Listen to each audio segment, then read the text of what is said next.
நாகப்பட்டினத்தில் அரசு பேருந்து பின்புற கண்ணாடியின்றி அதில் மக்கள் ஆபத்தான நிலையில் பயணம் செய்யும் வீடியோ சமூக வலைதளங்களில் வேகமாக பரவி வருகிறது.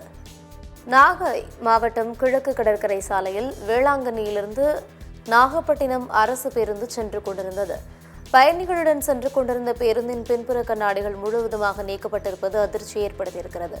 பயணிகளின் பாதுகாப்பு கருதி பேருந்தில் விரைவாக கண்ணாடி அமைத்திட வேண்டும் என்று பொதுமக்கள் மற்றும் சமூக ஆர்வலர்கள் அரசு போக்குவரத்து துறைக்கு கோரிக்கை விடுத்துள்ளனர்.